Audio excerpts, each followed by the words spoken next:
आज का हमारा टॉपिक है मेंस्ट्रुएशन, जो कि एक बहुत कॉमन फिनोमेना है, एक फिजियोलॉजिकल इवेंट है, साइक्लिकल इवेंट है, जो एक हर फीमेल की लाइफ में होता है। ये जो फिजियोलॉजिकल और साइक्लिकल इवेंट है, इसमें एंडोमेट्रियम की शेडिंग होती है एवरी मंथ, जो कि ब्लड के फॉर्म में कम्स आउट होता है। जब एक फीमेल की लाइफ में पहली बार पीरियड्स आते हैं, मेंस्ट्रुएशन स्टार्ट होता है, तो उसको हम मेनार्की बोलते हैं। उसकी आइडियल एज होती है 9 to 14 ईयर्स ऑफ एज। 9 से 14 साल की उम्र में पहली बार किसी भी महिला को, किसी भी लड़की को पीरियड्स आना शुरू होते हैं, और उसको हम मेनार्की बोलते हैं। ये एज वेरी भी कर सकती है person to person, situation to situation. और जब एक फीमेल की लाइफ में मेंस्ट्रुएशन आना कंप्लीटली बंद हो जाते हैं, सेसेशन ऑफ मेंस्ट्रुएशन, जब पूरी तरीके से ये पीरियड्स आना बंद हो जाते हैं, तो उसको हम बोलते हैं मेनोपॉज, जो कि हमने कॉमनली सुना होगा कि मेनोपॉज एक ऐसा फेस है जब मेंस्ट्रुएशन का आना बंद हो जाएगा, और उसकी आइडियल एज है 45 to 50 ईयर्स ऑफ एज।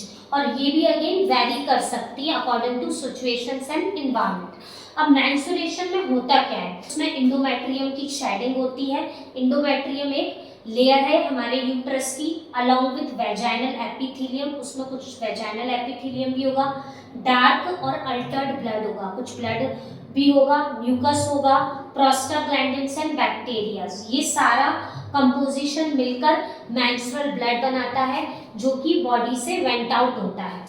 फिर मेंस्ट्रुएशन के फीचर क्या है? अगर एक फीमेल को मेंसेस आए हुए हैं, मेंस्ट्रुएशन का टाइम है, तो उसको क्या क्या होगा? ब्लीडिंग पर वेजाइनम होगा, वेजाइना से ब्लीडिंग होगी, जिसका कंपोजिशन ये होगा, एंड इसका कलर होगा pink to red in colour. Pink, red, blackish, depend करता है कि आपका कंपोजिशन क्या ज्यादा है। अगर बहुत ज्यादा डार्क और अल्टर्ड ब्लड है तो डार्क होगा, म्यूकस होगा तो अलग वेरी करेगा ये आपका कंपोजिशन। एब्डोमेन में कोलिकी पेन होगा, ऐंठन भरा दर्द होगा उस दौरान एक फीमेल को, और पैल्विक डिस्कम्फर्ट होगा, बैकएक होगा, कमर में दर्द होना, पैल्विक डिस्कम्फर्ट होना।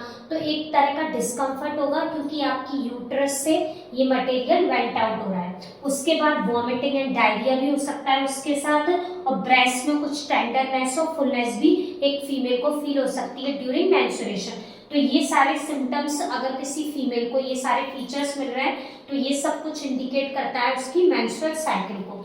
एक मेंस्ट्रुअल साइकिल किसी भी फीमेल में 3 to 8 डेज चलती है, ठीक है। तो ये एक आइडियल ड्यूरेशन है जिसमें ब्लड लॉस होता है अराउंड 35 to 80 ml। इतना ब्लड एक फीमेल में एक साइकिल में लॉस होता है, वेंट आउट होता है। तो मेंस्ट्रुएशन समझने के लिए सबसे पहले हमें ओवेरियन साइकिल समझनी पड़ेगी। तो ये जो फीमेल की ओवरी है, at the time of birth millions of follicles होते हैं। जब एक फीमेल बर्थ लेती है तो कई सारे मिलियंस में फॉलाइकल होते हैं, और वो सारे अरेस्टेड होते हैं फर्स्ट मियोटिक डिवीजन में, ठीक है, prophase up to the menarche. जब तक एक फीमेल की मेनार्की नहीं आ जाती, ये सारे मिलियंस ऑफ फॉलाइकल्स ओवरी में इस फेस में अरेस्टेड रह जाते हैं, वहीं की वहीं रोके रह जाते हैं। अब eight the time of menarche ये फॉलाइकल्स जो मिलियंस में थे, वो मिलियंस में ना रहते हुए थाउजेंड्स में हो गए। मतलब मिलियंस में जो फॉलाइकल्स थे ओवरी में, वो रिग्रेस होते होते eight the time of puberty thousands में कन्वर्ट हो गए।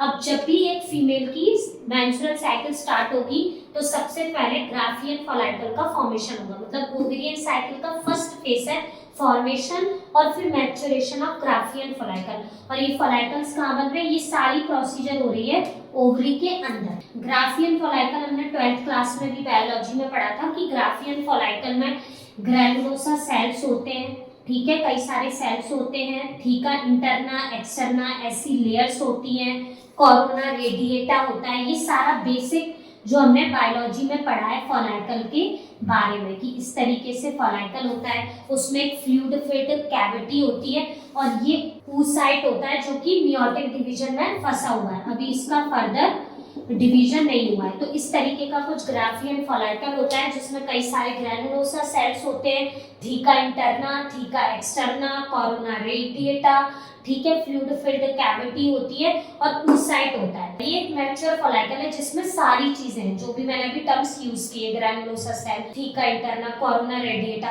तो ये धीरे धीरे ग्रो करता है, मतलब पहले फॉर्म हुआ, फिर ये मैच्योर हुआ। ये किसके इन्फ्लुएंस में हुआ?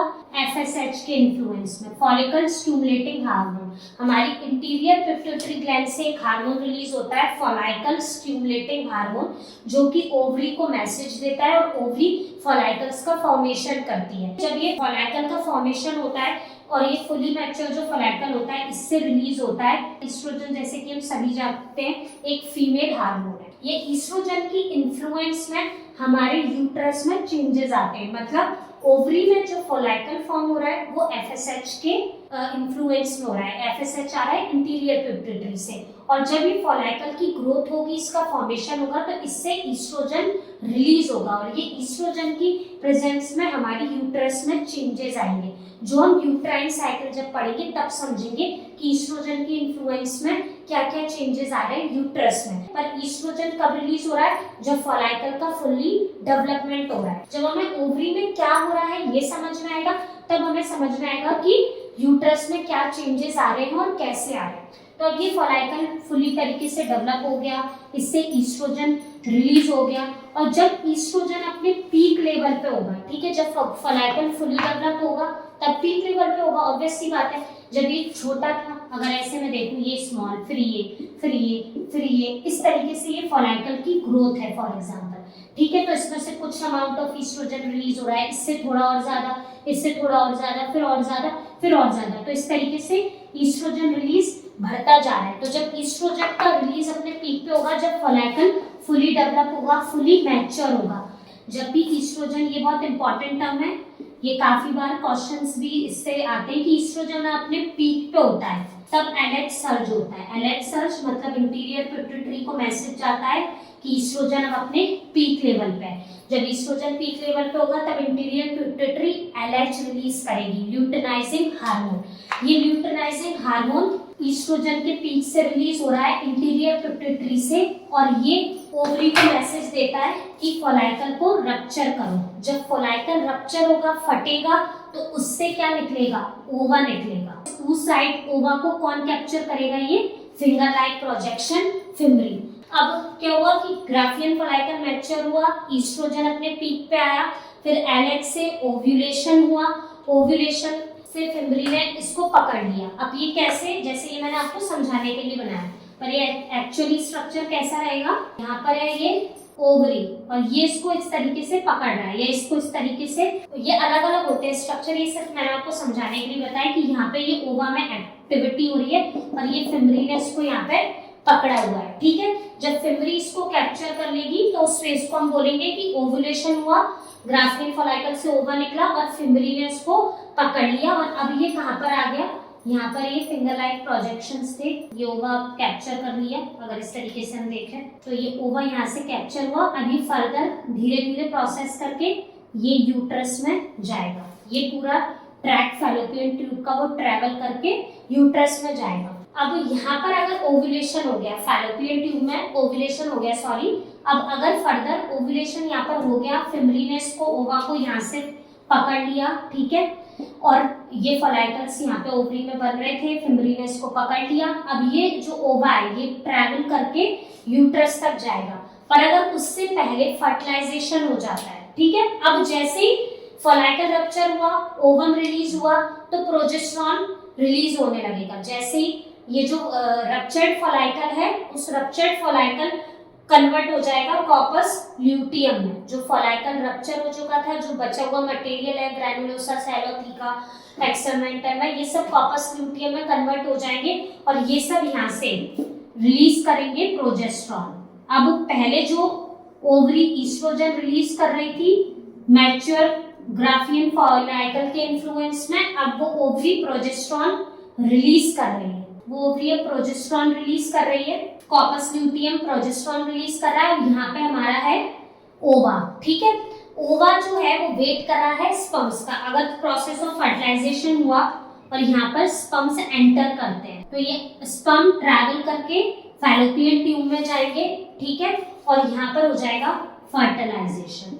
अगर फर्टिलाइजेशन हो गया, ठीक है, तो जो प्रोजेस्टेरॉन है वो अपने मैक्सिमम लेवल पे पहुंचेगा और ये जो कॉर्पस ल्यूटियम है, ये कॉर्पस ल्यूटियम ऑफ प्रेगनेंसी में कन्वर्ट हो जाएगा, और ये जो फर्टिलाइजेशन हुआ है, जाइगोट फॉर्मेशन हुआ है, जो स्लोली ट्रैवल करके यूट्रस में आएगा, इंडोमेट्रियम में इनकॉर्पोरेट करेगा, फर्दर एक फीटस में कन्वर्ट होगा, मतलब पूरा प्रेगनेंसी का प्रोसीजर होगा।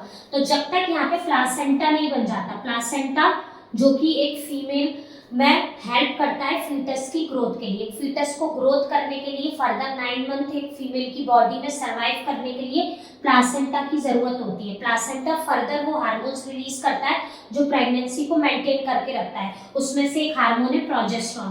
तो जब तक प्लासेंटा नहीं बन जाता तो कॉर्पस ल्यूटियम ऑफ प्रेगनेंसी, कौन सा कॉर्पस ल्यूटियम, प्रेगनेंसी वाला कॉर्पस ल्यूटियम प्रोजेस्टेरोन रिलीज करता रहेगा और इस प्रेगनेंसी को मेंटेन करता रहेगा जब तक प्लासेंटा नहीं बन जाता। प्लासेंटा कंप्लीटली फॉर्म होता है 12 वीक ऑफ प्रेगनेंसी तक, 12वें हफ्ते प्रेगनेंसी के तब प्लासेंटा पूरी तरीके से बन जाता है, तब ये कॉर्पस ल्यूटियम डीजनरेट हो जाएगा, खत्म हो जाएगा। अब प्लासेंटा से प्रोजेस्टेरोन निकलेगा और अब फर्दर प्रेगनेंसी उस तरीके से चली गई। मतलब ये जो कॉर्पस ल्यूटियम था ये प्रेगनेंसी के कॉर्पस ल्यूटियम में कन्वर्ट हो गया, मतलब हाईली नरिशमेंट हो रहा है, प्रॉपर उसकी ग्रोथ हो रही है। जब ये प्रॉपर फ्लरिश करेगा तभी प्रोजेस्टेरोन रिलीज करेगा और जब बॉडी में प्रॉपर लेवल ऑफ प्रोजेस्टेरोन रहेगा तब फर्दर हमारी प्रेगनेंसी चल पाएगी। ठीक है, जब तक प्लासेंटा नहीं आ जाता। अगर थोड़ा सा भी प्रोजेस्टेरोन लेवल का डाउन हुआ तो प्रेगनेंसी के अबॉर्ट होने के चांसेस हैं, प्रेगनेंसी खराब होने के चांसेस हैं। तो प्रोजेस्टेरोन बहुत इंपॉर्टेंट हार्मोन है प्रेगनेंसी को मेंटेन करने के लिए, जो कि कॉर्पस ल्यूटियम रिलीज कर रहा है। और ये सब प्रोसीजर तब होगा जब फर्टिलाइजेशन होगा। यहाँ पे फर्टिलाइजेशन ही नहीं हुआ, ये पूरा कुछ भी प्रोसीजर जो मैंने अभी आपको बताया नहीं हुआ, स्पर्म्स आए ही नहीं। ठीक है, स्पर्म्स नहीं आए।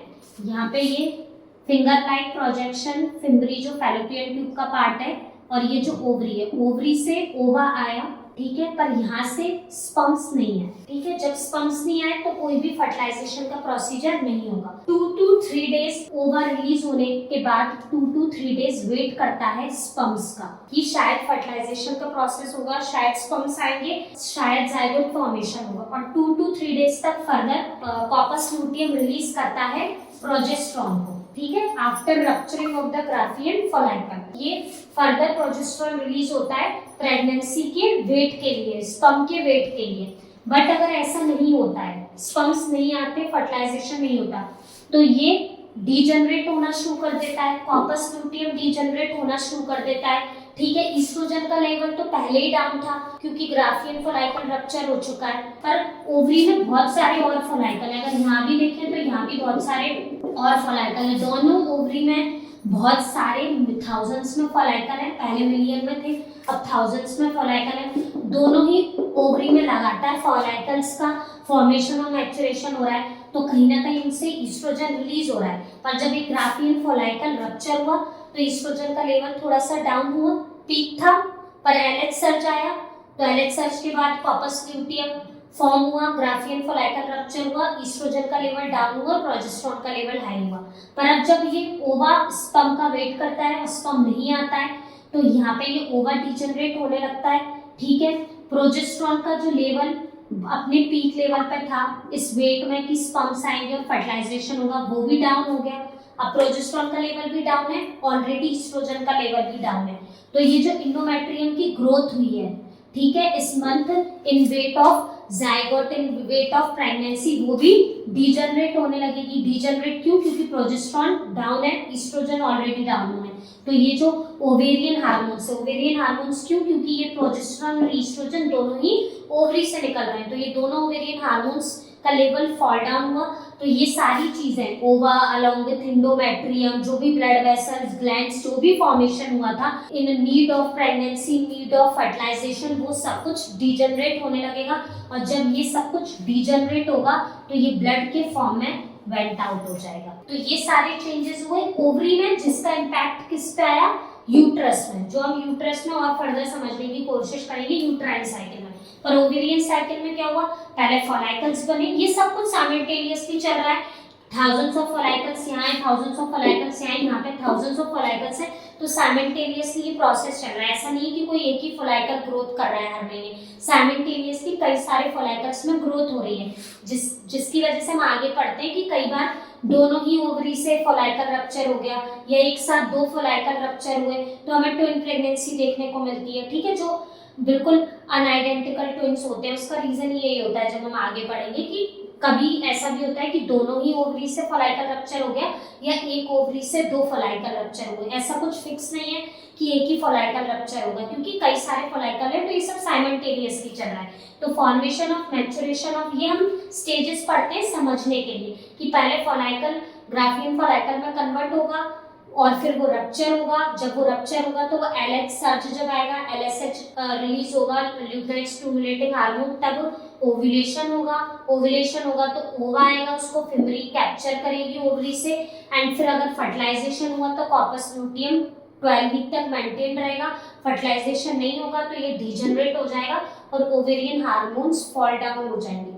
फिर फर्दर ये प्रोसेस चलेगा, ऐसा कंटिन्यूटी में ये प्रोसेस चलता रहता है up to the menopause of the female. Menarche से लेकर मेनोपॉज तक ओवरीज में ये सारे चेंजेस आते रहते हैं। एंड इसके बाद हम फर्दर समझने की कोशिश करेंगे यूट्राइन साइकिल। अभी हमने देखा था ओवेरियन साइकिल, अब हम देख रहे हैं यूट्राइन साइकिल कि यूट्रस में क्या चेंजेस आते हैं जब एक फीमेल को मेंस्ट्रुएशन आते हैं। तो हमने पहले देखा था, पहले इसमें हम देखेंगे face of regeneration. Face of regeneration में मेंस्ट्रुएशन खत्म होने से पहले ही फेस ऑफ रीजनरेशन स्टार्ट हो जाता है और ये फर्दर 2-3 डेज तक चलने वाला है। मतलब मेंस्ट्रुएशन खत्म होने से पहले फर्दर 2-3 डेज तक, मतलब अप टू 5 to 6 डेज ये फेस ऑफ रीजनरेशन रहता है। तो before the cessation of menstruation, before menses ceases और up to 2-3 days phase of regeneration रहता है।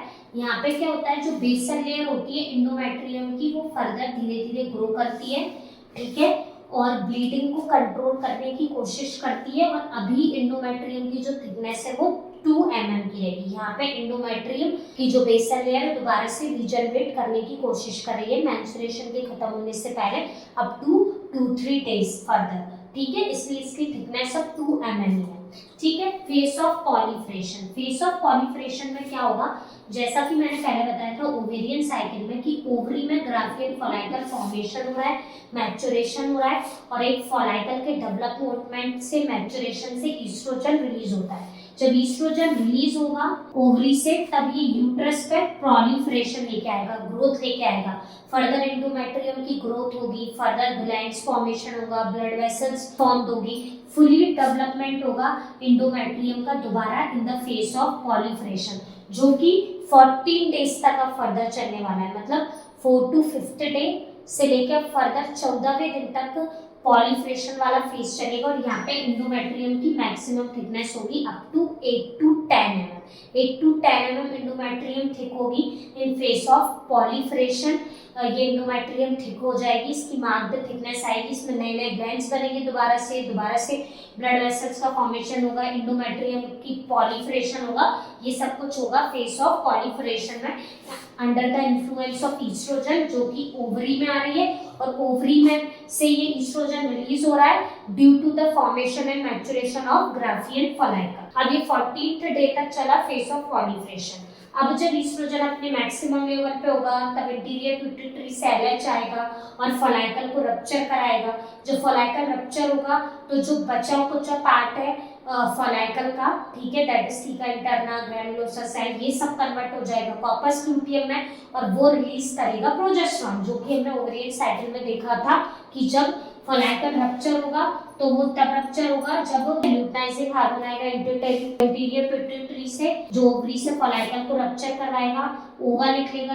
ये ओवा अब आ गया फैलोपियन ट्यूब में, फिमरी ने इसको कैप्चर कर लिया। अब यहाँ पे जो बचा कुछ फॉलाइकल का पार्ट है वो प्रोजेस्टेरॉन रिलीज करेगा, ठीक है। अब ये जब प्रोजेस्टेरॉन रिलीज होगा आफ्टर 14th डे, जब फॉलाइकल फुली डेवलप हो जाएगा, फुली यहाँ पे ग्रोथ हो जाएगी, तो after 14th day phase of secretion आएगा। मतलब oestrogen is responsible for proliferation and progesterone is responsible for secretion. अब ग्लैंड्स में सीक्रेशंस आएंगे, ब्लड वेसल्स में ब्लड फॉर्म्ड होगा, इंडोमेट्रियम और जूसी होगी उसमें, और मतलब यहाँ पे इंडोमेट्रियम पॉलीफ्रेट हो चुकी है, पॉलीफ्रेटिंग फेज में। फर्दर उसकी जितनी ग्रोथ होनी थी उतनी ग्रोथ हो चुकी है, और जितना भी कुछ बनना था वो सब कुछ बन चुका है, ब्लड वेसल्स और ग्लैंड्स। अब उसमें सीक्रेशन से इकट्ठा होना, ये सब होगा सीक्रेटरी फेस में under the influence of progesterone, और ये चलने वाला है 14 to 23 डेज, वेरी कर सकता है पर्सन टू पर्सन, साइकिल हमेशा वेरी करती है, कभी फिक्स नहीं होती है। अब इंडोमेट्रियम की थिकनेस अचीव हो जाएगी 12 mm तक। प्रोजेस्टेरॉन है, इंडोमेट्रियम फर्दर सीक्रेटरी फेस में है, यूट्रस हमारा यूट्राइन साइकिल सीक्रेटरी फेस में, ये फैलोपियन ट्यूब में ओवा है। अब अगर स्पर्म्स यहाँ से ट्रैवल करके फैलोपियन ट्यूब पे नहीं पहुंचे, ampullary stomach junction is known for the process of fertilization fallopian tube की, पर अभी एम्पुलरी स्टमक जंक्शन पे कोई फर्टिलाइजेशन ही नहीं हुआ क्योंकि स्पर्म्स की एंट्री ही नहीं हुई, ठीक है, तो फर्टिलाइजेशन ही नहीं हुआ। तो अब जब फर्टिलाइजेशन नहीं हुआ, ओवा ने वेट किया, स्पर्म्स आएंगे, फर्टिलाइजेशन होगा, पर ऐसा कुछ भी यहाँ पर नहीं हुआ, ठीक है। यहाँ पे फॉलाइकल बने, ओव्यूलेशन हुआ, प्रोजेस्टेरॉन आया, इंडोमेट्रियम की मार्क्ड थिकनेस अचीव हुई, इंडोमेट्रियम में सीक्रेशंस हुए, पर यहाँ पे स्पर्म्स नहीं आए, प्रोसेस ऑफ कोई भी फर्टिलाइजेशन यहाँ पे अचीव ही नहीं हुआ। तो अभी ये जो प्रोजेस्टेरॉन का लेवल है ये ड्रॉप डाउन करेगा क्योंकि ये वेट कर रहा था कि प्रेगनेंसी होगी तो प्रोजेस्टेरॉन का लेवल बढ़ेगा क्योंकि कॉर्पस ल्यूटियम मेंटेन रहेगा, उसको हम कॉर्पस ल्यूटियम ऑफ प्रेगनेंसी बोलेंगे, और कॉर्पस ल्यूटियम मेंटेन रहेगा तो प्रोजेस्टेरॉन रहेगा। पर तब ये देखिए प्रेगनेंसी को चाहिए प्रोजेस्टेरॉन जो कि आ रहा है कॉर्पस ल्यूटियम से, प्रोजेस्टेरॉन तभी फॉर्म होगा ना जब प्रेगनेंसी होगी, मतलब ये दोनों रिलेटेड है, प्रेगनेंसी नहीं तो प्रोजेस्टेरॉन नहीं, प्रोजेस्टेरॉन नहीं तो प्रेगनेंसी नहीं, तो क्योंकि प्रेगनेंसी ही नहीं है तो प्रोजेस्टेरॉन नहीं होगा तो कॉर्पस ल्यूटियम डीजनरेट करने लगेगा, ये जो ओवा यहाँ पर है ये डीजनरेट करने लगेगा, ये जितनी भी इंडोमेट्रियम की थिकनेस मार्क्ड हुई है जो 2 mm पे थी जब रीजनरेटिव फेज था वो 14 to 12 mm तक रीच हो गई, तो कितनी ज्यादा अप टू 10 mm ग्रोथ हुई for the process of pregnancy, पर प्रेगनेंसी हुई नहीं, तो ये जो मार्क्ड थिकनेस हुई है अचीव ये सब डीजनरेट करेगा, ओवा डीजनरेट करेगा, कॉर्पस ल्यूटियम डीजनरेट करेगा, और ये सब कम्स आउट होगा पर वैजाइनम इन फॉर्म ऑफ ब्लड, और उसको हम बोलेंगे मेंस्ट्रुएशन, जो कि हर मंथ होता है। हर मंथ इस तरीके से साइकिल होती है कि जैसे ही आपको मेंस्ट्रुएशन आए उसके 3rd-4th डे से रिजनरेटिव फेज स्टार्ट हो जाता है, वो 3-4 दिन तक चलता है, रिजनरेटिव फेज के बाद फिर पॉलीफ्रेटिव फेज, फिर secretory phase and then again फिर मेंस्ट्रुएशन। तो ये पूरी साइकिल ऐसे चलती रहती है। ओवरी में ओवरी वाले चेंजेस आते रहते हैं, ईस्ट्रोजन और प्रोजेस्टेरॉन रिलीज होता है, फॉलाइकल्स बनते हैं, रप्चर होते हैं, ओव्यूलेशन होता है, और यूट्रस में इंडोमेट्रियम बनती है, उसमें सीक्रेशन होता है, देन वो शेड आउट होती है। तो ये जो शेड आउट हो रहा है that is in form of blood, ठीक है, तो इसमें ब्लड होता है, इंडोमेट्रियम होती है, वैजाइनल के एपिथेलियम होते हैं, बैक्टीरिया होता है, प्रोस्टाग्लैंडिन्स होते हैं, तो वैरायटी ऑफ मटेरियल होता है जो ब्लड के फॉर्म में हमारी बॉडी से कम्स आउट होता है, पर वैजाइनम कम्स आउट होता है, और उसको हम बोलते हैं मेंस्ट्रुएशन, जो कि कंप्लीटली एक नॉर्मल फिजियोलॉजिकल इवेंट है जो कि एक फीमेल की लाइफ में वो एक्सपीरियंस करती है अप टू द मेनोपॉज। तो मेनार्की से लेके मेनोपॉज तक ये साइक्लिकल इवेंट कंटिन्यूअसली फीमेल की लाइफ में चलता रहता है जो कि कंप्लीटली एक नॉर्मल फिनोमेना है। तो मेंस्ट्रुएशन में जैसा कि मैंने बताया कि मेंस्ट्रुएशन एक नॉर्मल फिजियोलॉजिकल इवेंट है एक फीमेल की लाइफ